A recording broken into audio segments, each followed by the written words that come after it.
Hey everyone, welcome back to She Makes 31. Today I'm doing a little bit of a different video. I am doing a pregnancy update on weeks 17 and 18.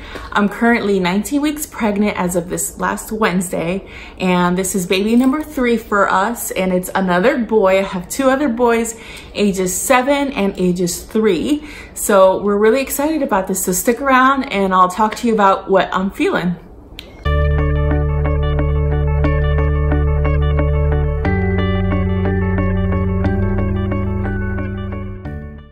All right, so first I'm gonna start with the symptoms that I've been feeling. I did make some notes so I don't forget what I'm saying, so don't mind if I look down. One of the symptoms I've been feeling is headaches. I usually get those in the mornings, more frequently lately. I don't know if it's dehydration. I do drink a lot of water, but I don't know, they just happen. And this has happened with both my other pregnancies. So I do sometimes take some Tylenol, but it really doesn't work. I find that just getting rest and putting like a cold pack on my head and some essential oils also, like I diffuse sometimes some lavender, something to just relax me a little bit. Those help tremendously. So that's one of the symptoms. The other thing I started feeling is like the weight of my belly. I feel like I kind of popped these last 2 weeks, where before I didn't really feel like I was pregnant, like physically yet, in that sense, like big or anything like that. But I don't know, these past 2 weeks, I've been getting a little bit more uncomfortable in my sleep. I put like a pillow right under my belly to kind of support it.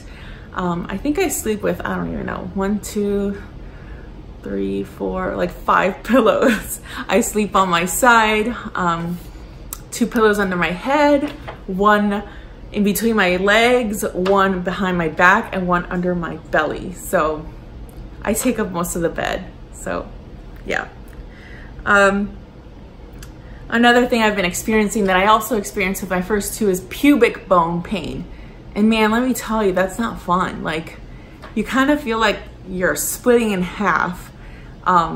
We went to the zoo last weekend and just a lot of walking.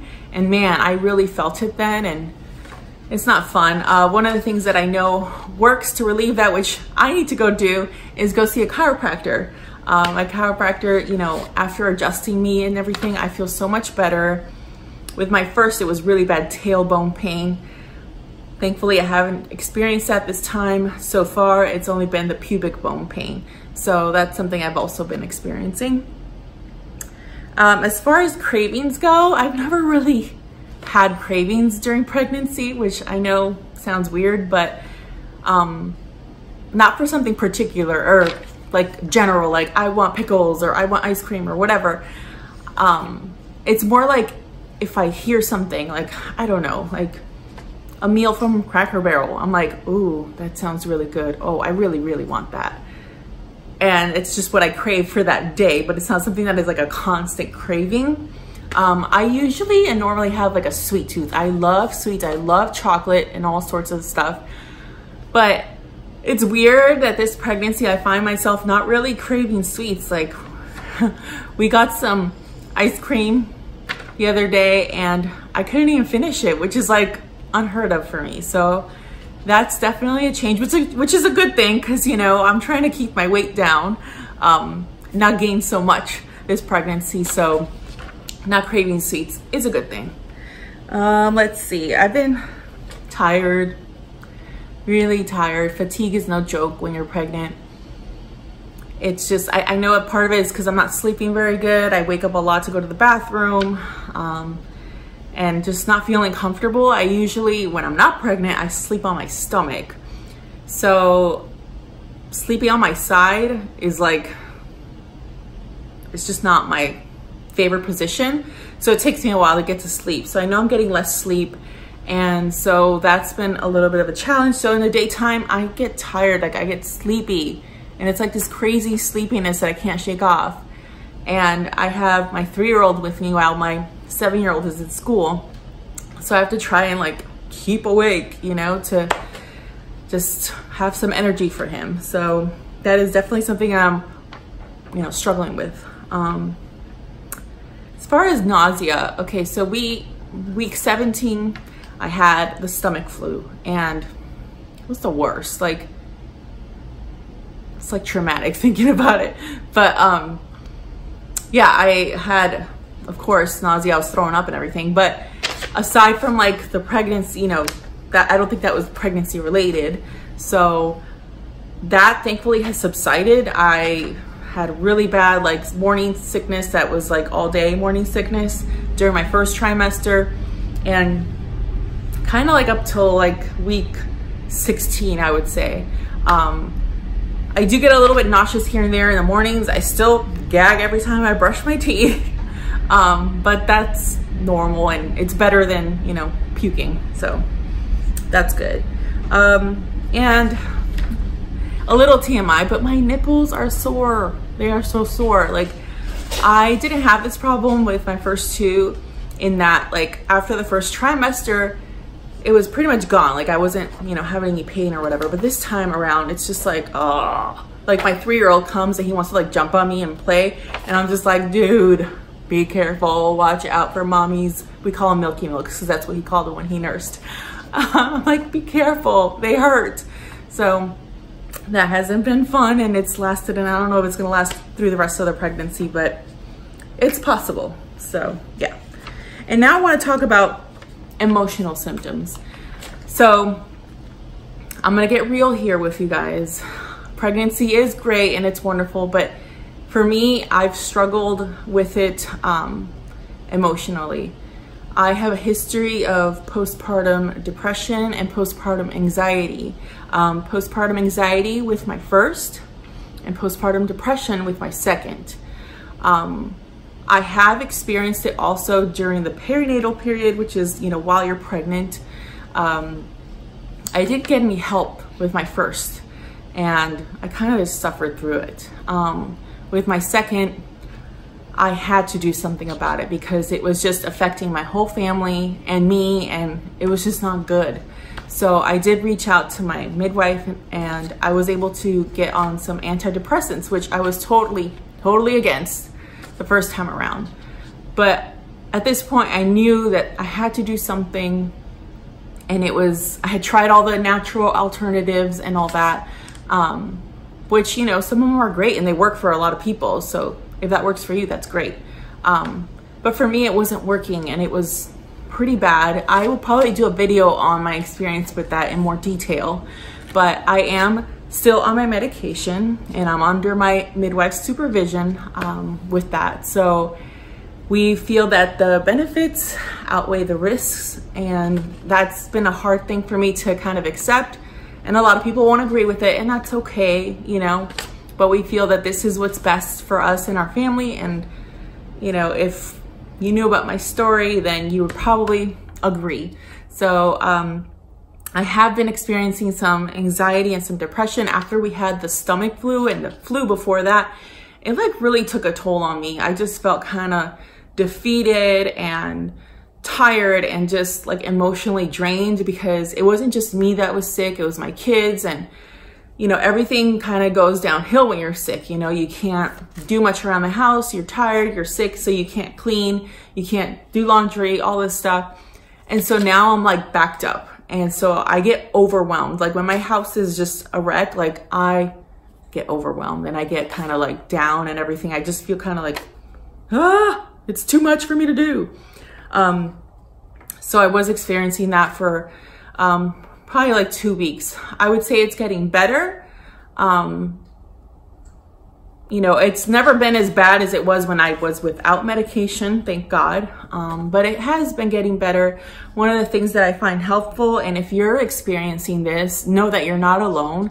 Like anxiety and depression, it happens, and it doesn't mean you're a bad person, or that you don't have enough faith in God, or that there's something just messed up with you. You know, it's just, it is like any other illness that you can get. And so know that that's normal. One of the websites that helped me a lot is postpartumprogress.com.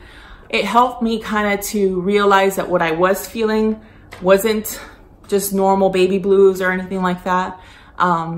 So if you want to go on that website, I really recommend it. They have kind of like a survey where you can answer questions about how you're feeling, and it kind of lets you know like if you should seek out some help. So I would recommend that. But aside from that, one of the other emotional symptoms that I've been having is just kind of like a newfound love for my boys. I guess just seeing them like grow up and knowing that they're just gonna have another brother, it kind of makes me emotional. Just, I don't know, it just does. And seeing my little Noah, he's 3 years old. We toured a preschool for him because he's going to be going into preschool this fall in August, and I'll have like a 2-month-old by then. And he's born in August, so it's kind of been like, he's gonna be like the youngest in his class. So I feel like a little emotional about that. And so I've just been kind of soaking up my time with him and just loving on him, and just seeing, like, knowing he's gonna be a big brother is really sweet and emotional. So I cry about it. So yeah, that's something I've been experiencing. One of the things that has helped me also with like reframing the way I'm thinking, like when you think about all the what ifs or all the worries or whatever, is starting a gratitude journal. So originally I did this for my 7-year-old. We decided to buy like a journal from the Dollar Tree, and each day we write down 3 things that we're thankful for that day.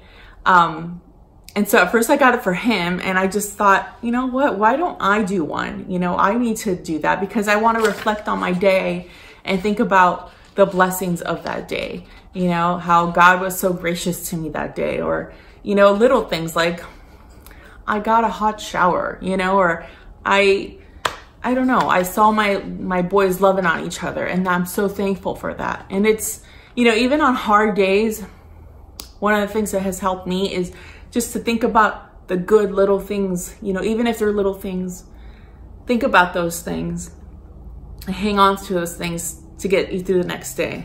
And I always say that to moms. I counsel moms with breastfeeding. I'm part of an organization that does that. And so I deal with a lot of first-time moms that call me, I mean, even moms of many children. And when you're in that postpartum period, you know, it can get so overwhelming if you're having difficulties with, you know, whatever.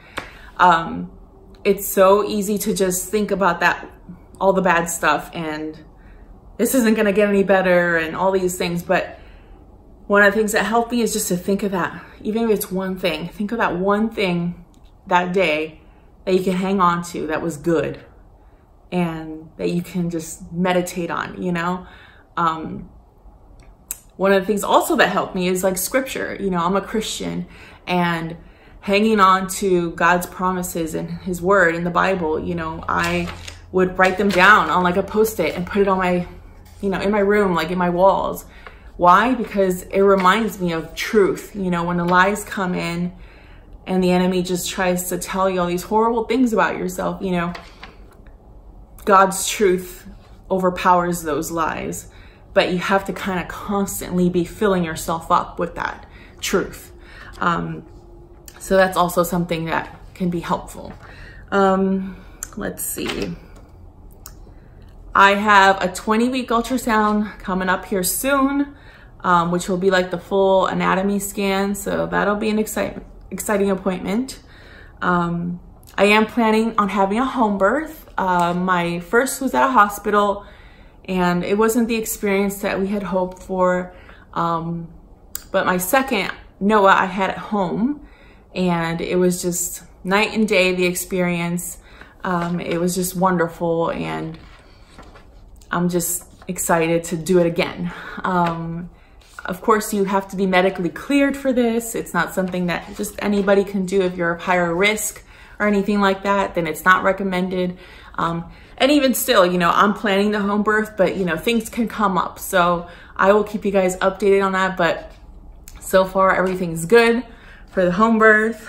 And I can also make a video on that if you want to let me know in the comments. If you're interested in knowing what my experience with my second was like at home, I can make a video on that. Let's see. I've gained 2.5 pounds so far, which is crazy because with my other 2 pregnancies, with my first, I gained a whole lot, but that's because I was a lot thinner back then. With my second, I gained about 20 to 25 pounds, which is, you know, pretty good. And then with this one, I've only gained 2.5 pounds. I think a lot of it though has to do with the fact that I had a lot more morning sickness this time around, and then I got the flu, and then I got the stomach flu. So I think those things kind of just made me lose some weight, because I think I had gained some more and lost some. But yeah, so that's that. As far as baby movement, so I have been feeling the baby very like subtle movements. Like if I sit still somewhere, like on a couch or something, I sometimes feel kind of like just little flutters, I guess, here and there. And sometimes I'm like, wait, is this my stomach? Am I like, oh, you know, is it gas? But it's not, it's the baby.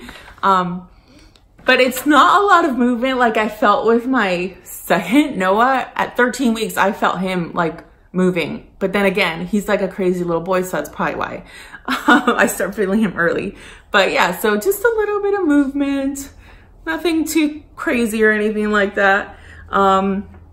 What else? Am I nesting? Okay, so not really. Like, I do like to purge before having the baby. So like I will start getting rid of clothes, toys, extra toys, just stuff, you know, just getting rid of stuff.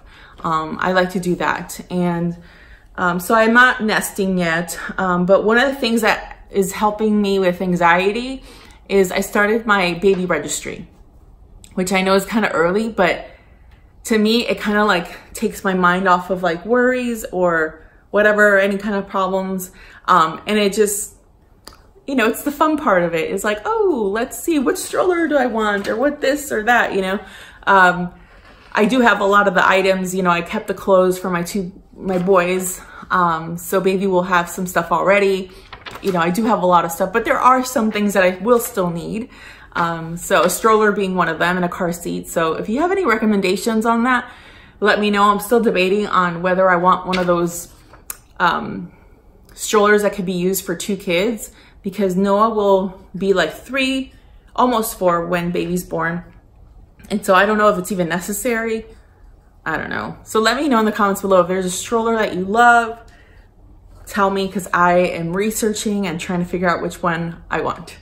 And so, yeah, let me know how often you guys want these updates. I was thinking of doing them every 2 weeks, but I can do them more often or more far apart. So just let me know if you found this video helpful. Make sure that you like it and that you subscribe to my channel. I love to produce mommy content on here, real mom life. I like being honest and open, even with my struggles.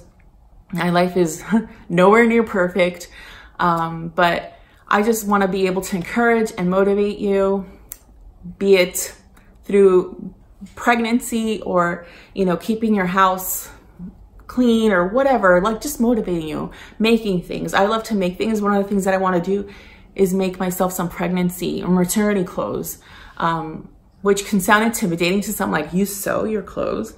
I never thought I would, and I do now. It's not as hard as you think. So if you want to stick around for that, subscribe for that as well. Thank you so much for watching this video, guys. I'm so excited to be able to do this, and I'll see you guys in the next one. Bye. And I totally forgot, but this is the baby bump update where you can see how big I've gotten. Here it is. Here it is. I don't know if I'm brave enough yet to show you my bare belly, but here I am. That's the bump.